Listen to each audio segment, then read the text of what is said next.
Somebody is hating on me. I don't understand. Okay, so let me tell y'all why I'm so extra, right? I be throwing off with which ways to look at the camera. Girl, so I'm up here talking on the phone to my mama, and my ass then went to Starbucks because y'all know I got like this new obsession with this matcha tea. I get the matcha tea a towel because the grinder is too big. I'm not gonna finish that shit. And I get it with oat milk, and it gotta be warmed up. Period. Bomb. Tell them I sent you. Starbucks, what's up? No. So, I went to Starbucks. I got me a little matcha tea, and I'm like, okay, you know, I need to give me something to eat because I don't know, like lately in the morning times I haven't really been eating because I'll be on the move. Like I gotta get up early, take Jay to school, and then I'm either back at the shop or I'm back at the house doing something.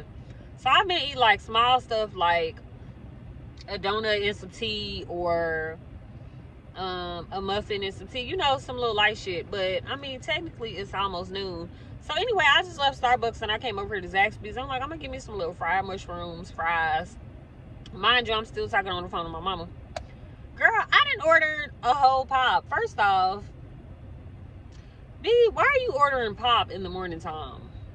It's close to lunch, but it's only 11:30. And normally, really, the only time I drink pop like that is like around my time of the month, and that's over with. And bitch, you just spent over $5 on this matcha tea, so make it make sense, girl. I don't get it. I'm really trying to find some way to sit y'all up so I can talk to y'all while I'm eating.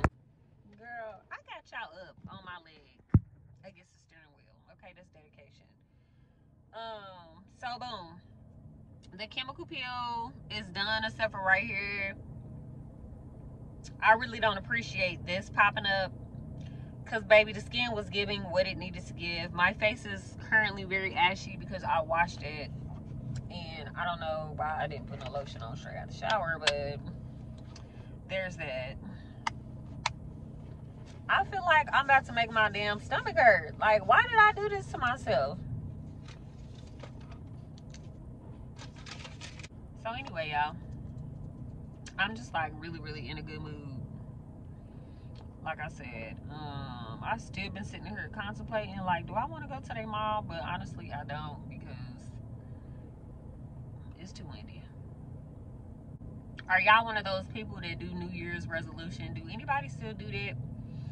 I kind of stopped doing that a long time ago. Like, you know, when you talking to your homegirls or homeboys or whatever, you might be like, for the new year, I want to do X, Y, and Z. Like, but me personally, I've been trying to set stuff for like daily goals, weekly goals, like I've talked to y'all about in like my other videos.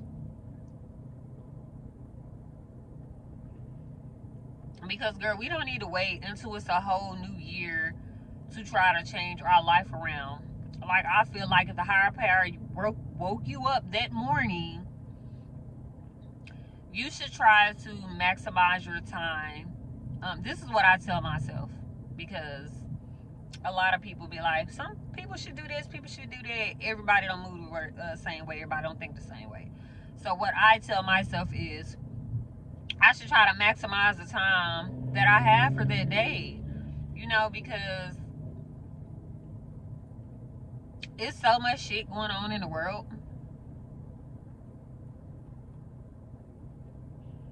That's real shit. It's so much stuff going on right now.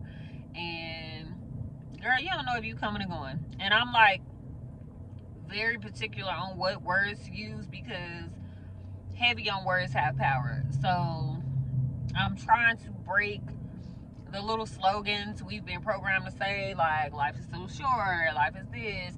Even though it's a factual thing, you don't want to just constantly put that in your speech, or you know, when you talk about it every day.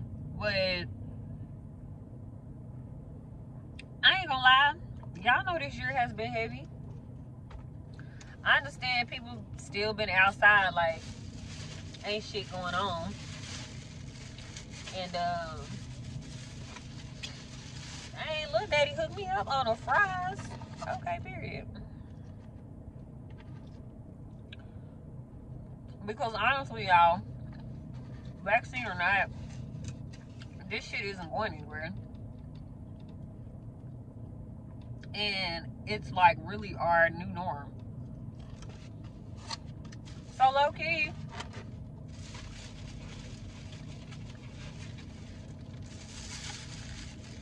you gotta figure out what events are like most important to you to attend. You know what I mean? Like, because you can't live the rest of your life inside the house scared of this shit that's going on.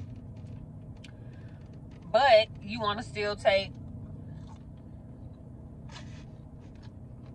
certain precautions. So what do you do?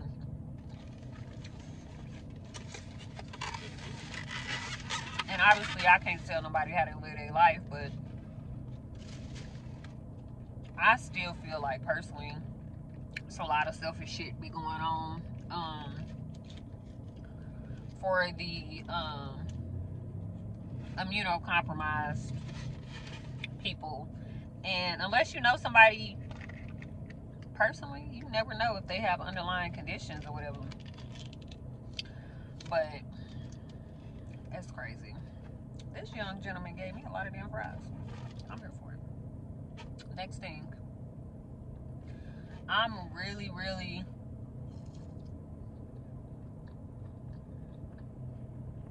leaning on relocating.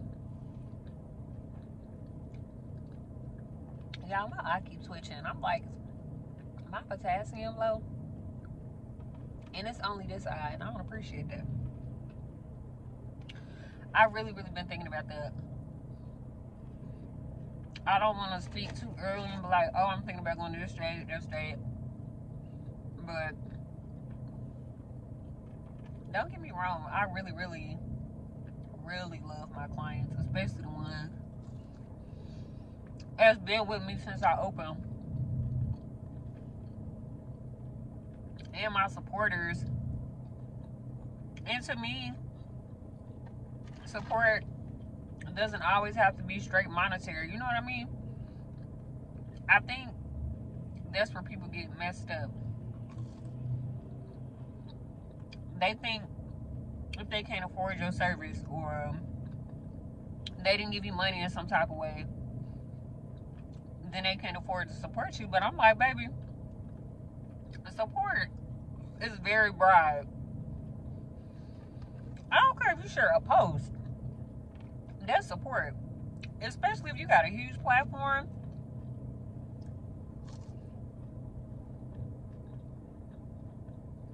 I'm appreciative of everything. And I was telling my friend last night,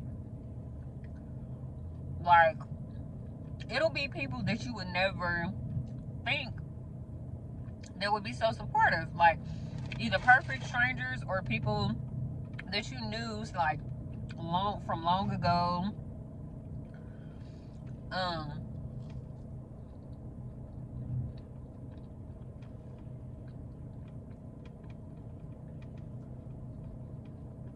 But I noticed that a lot of my friends that have businesses, they've been let down with people around them or friends around them or people they thought they were their friends because they're not as supportive.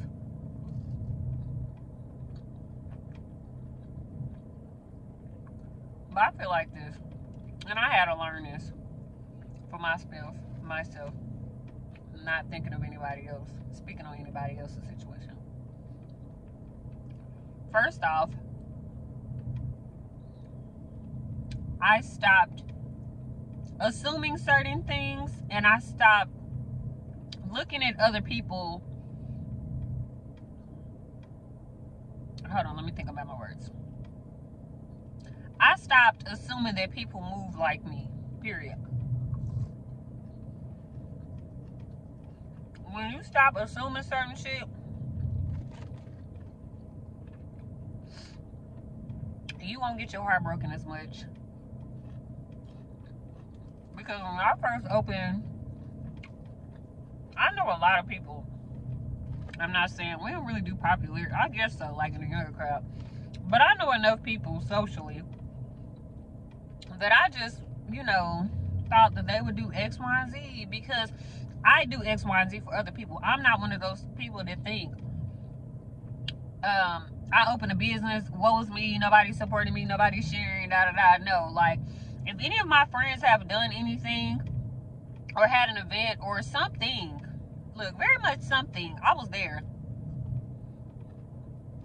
And if for whatever reason I couldn't be there due to working or my son, I made sure to still word of mouth it, share the post, something.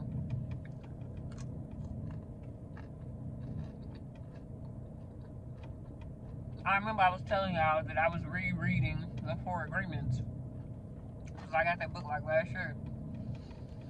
And one of the agreements is not to take things personal. I think that's one of the agreements.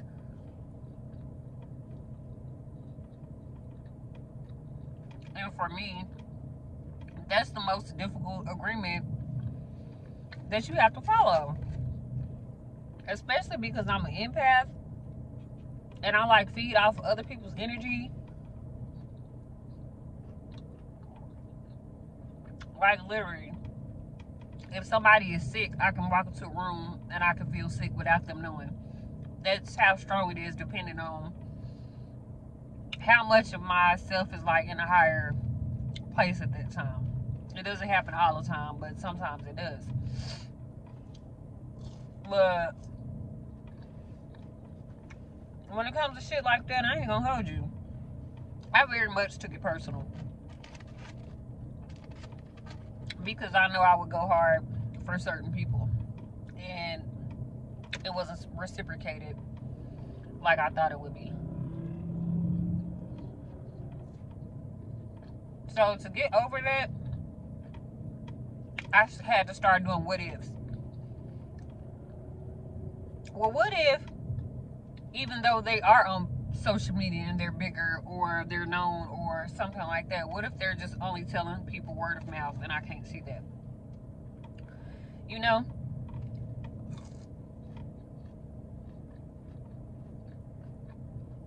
So ever since I started doing that, I feel better. And plus, I've always had my core platform of supportive people. My best friends never switched up on me. Never asked for a discount. Always tipped me. Even if I try to send some back, they don't mess with that. One of my siblings, my sister, she been with me since day one. Even when I was having a creativity block, and it happens a lot. That happened probably a week or 2 ago. That's why I haven't really just been posting. She pushes me, and she got to work on her own business. But she always tagging me down and stuff to educate me, business stuff. She's just the real one, you know what I mean? And we like polar opposites, but it works. And boy, when I get on, we on, you hear me? And just close. Because I'll never forget that. People that have been there for me at my lowest. So, start celebrating the people that are there for you. And stop feeding into too much of people who's not there for you or who's not doing X, Y, and Z. You gotta learn how to compartmentalize certain people for certain things. You got your party friends, your associates, your close friends. So close you don't even call them friends, they just family. And that's that. You can't mix them, unfortunately. Because why? Your ass gonna be crying damn near every week. I'm trying to figure out why they ain't rocking with you. So yeah. Thanks for coming to my TED Talk. I'm about to finish these damn fries. But my legs getting tired holding y'all up. I'm about to head back to Tulsa. But I'll check back in with y'all.